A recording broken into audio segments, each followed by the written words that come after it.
Marami po kami nakitang problema. Isa lamang yan sa mga nakita namin na problema.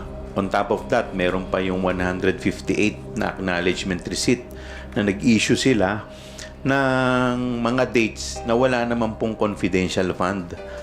So, meron po kami natuklasan doon. Like for example, yung November 2022, at that time, wala naman pong confidential fund pero may in-issue po silang acknowledgement receipt.